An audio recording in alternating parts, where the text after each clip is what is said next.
Hey guys, it's Danny. Alrighty, today we're gonna do some repottings. It's so gloomy and it's raining outside and that's the background you hear. And I thought, well, let's do something fun. Many of you have asked me to actually make a video in which I show you how I repot new orchids from bark to semi-hydroponics. So these are my mini Phalaenopsis orchids that I recently purchased. I showed them to you last week. It is time to repot them.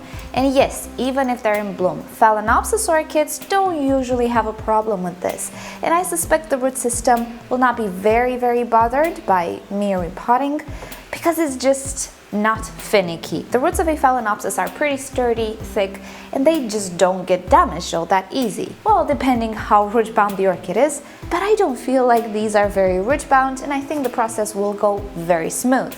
If you were to work with something like an Oncidium or intergeneric or something with thinner roots that is kind of pod bound, repotting while in bloom can make the blooms fall faster, just fade faster. But in the end, it is a personal choice because you are the only one who sees the orchid. You know if it has snails or not, if it has something terribly wrong with the medium or not. So you have to decide if you want to repot them sooner or later, even if they have blooms or not. In any case, it's never a black and white decision. It's never, I'm gonna repot after 1 month or today. It's always depending on the orchid and what I see with my particular orchid. With these guys, I can definitely repot them today. Some of the flowers are already fading. Who knows how much they have been in bloom, so no point in waiting around. So first I already prepared my pots. These are pots that come without drainage hose, and I just put 2 holes on the sides just to create the reservoir for semi-hydroponics. And I know many of you ask me where I purchased them. It's from the flower shop. It's just decorative pots that are not ceramics, they're plastic. So as you can see, I chose some really colorful pots. I'm over white. I mean, part of the problem is that I don't find white pots on the sizes that I want, so that's very frustrating, but also I feel like I need some color in my life and some joy, so I'm just gonna go for colored pots. Even if they don't go with my shelves, I plan to do something with those shelves, if the case will be, but anyway. So now let's put on some gloves, and pretty much we will proceed by simply unpotting the orchid from its whole pot in medium, just like we would in a normal repotting.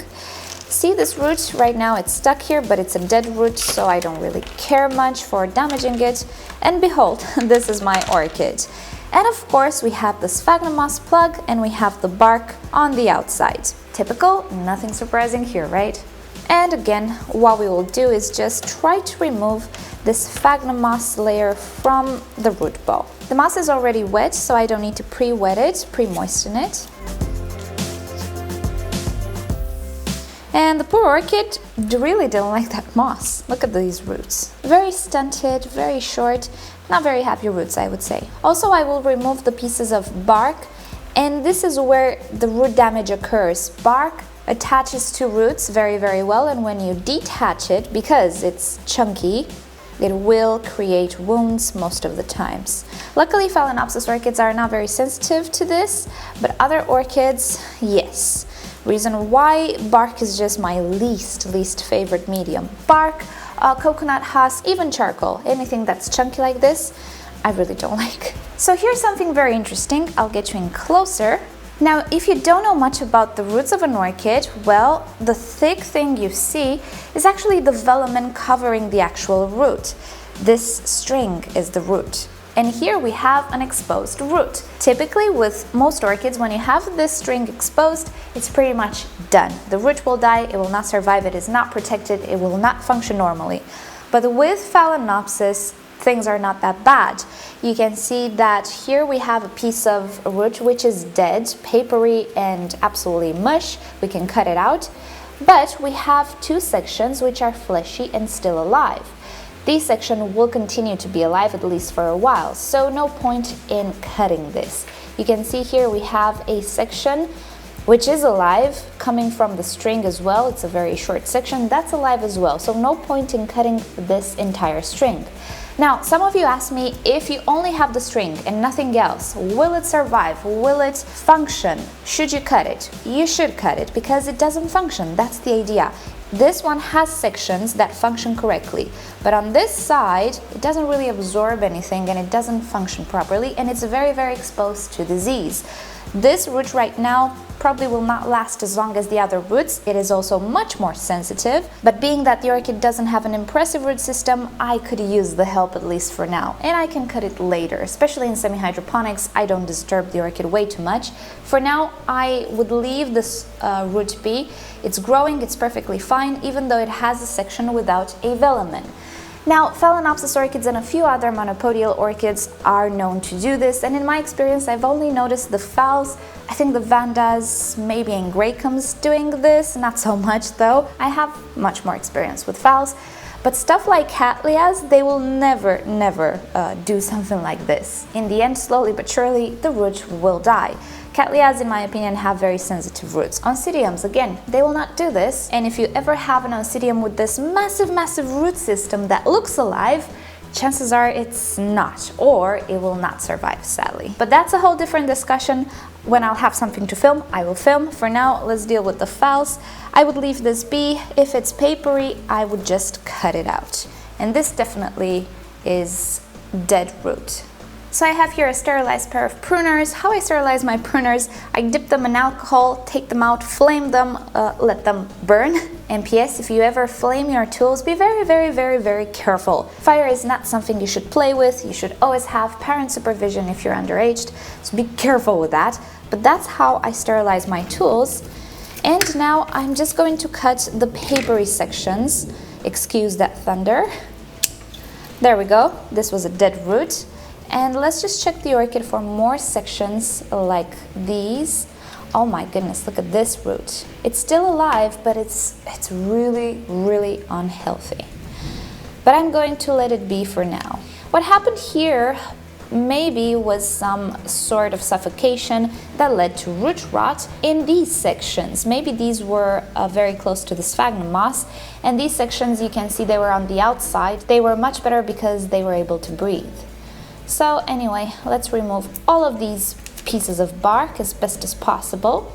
Now that we're done, I'm gonna go to the sink and wash out whatever sphagnum moss pieces and other medium I have on my roots. I'll also throw away this thing, sterilize my working table, and come back with some hydrogen peroxide. The way I sterilize my working tray here is just with alcohol. If you intend to sterilize your trays, your plastic trays and other flammable materials, do not use flames. I know it might sound like common sense, but I'm just putting it out there. So all I do is just pour some alcohol and then spread it with a paper tissue. And we're back. I washed the root system and I dislodged whatever pieces of medium I still had left in between the roots. That's pretty much the whole point of washing roots. And now I'm going to spray them with hydrogen peroxide 3%, which I purchased from the pharmacy and I poured into my little spray bottle. I'm using hydrogen peroxide to eliminate a pest that I dealt with for an entire year in my orchid collecting beginnings, and this is the bush snail. The bush snail is a tiny, cute, I might add, little snail that can kill your orchid. The moment you underestimate this pest is the moment you're gonna lose the battle. I lost quite a few orchids with this bush snail because it feeds on new growth, whether it's new roots, new shoots, new anything fresh on the orchid. So slowly but surely the orchid will remain without new growth and ways to grow, and also without roots, new roots. And depending on the state of the orchid, sooner or later it will decline very rapidly. There are pellets on the market against snails, and you will see new orchids coming with these blue pellets and with snails, and that's fine, but the problem is the bush snails don't seem to be very attracted to those pellets. I tried them too, didn't really work. So what I do now is use hydrogen peroxide 3%. It is pretty much harmless for 99% of the orchids. I only had issues with bulbophyllum roots. Other than that, I don't have issues with this product, and what it does is actually eliminate the snails and their eggs. I have not had issues since every time I use hydrogen peroxide with a new orchid, and I do use it every time. It is non-toxic for humans. We actually buy it from the human pharmacy. So I'm gonna spray the entire root system, and if I have any snails, they will just be eliminated. and that's about enough. So when this substance touches organics, it starts to fizz. You might know if you ever used hydrogen peroxide on your wound, it starts to fizz a little bit. It really kind of hurts, but it sterilizes the wound and it kind of closes it a little bit. Very non-medical terms here, but that's how hydrogen peroxide works. After the initial reaction, all you will have left is water. You don't need to rinse it, you don't need to do anything. You can proceed to repotting right after the treatment. And PS, I would not use more than 3% concentration. In pharmacies, you will find other concentrations as well. If you're good with math, get something concentrated and diluted with pure water. If you're not good at math, get the 3%, use it straight from the bottle and call it a day. So next comes the actual potting. I'm using leca. This was actually rinsed, even though it's not wet anymore. With leca, many people prepare it in the sense of letting it soak overnight or for 24 hours or for 1 week. I don't let it soak. I just rinse it very well because it has a lot of dust. But I don't soak it. I cannot tell you if it's better to soak or not. I have found that indeed leca contains some salt, probably from the manufacturing process, that will at some point surface, but they don't seem to be very toxic to the orchids, at least the brand that I am using. And also you can rinse the orchid pot afterwards with tap water and everything should be okay, at least for me. So with my brand that I'm using, and PS, it's not the IKEA brand, it's a different brand now, I don't soak it, I just rinse it. But you should follow either manufacturer's advice, either the good advice of soaking leca and just soak it. I just don't do it and I get away with it. Not saying it's the best practice though. So now we shall proceed like a normal repotting. We're gonna put a layer on the bottom of the new pot and then we will sit the orchid inside the pot. We will try to level it. Well, we're gonna level it as we go.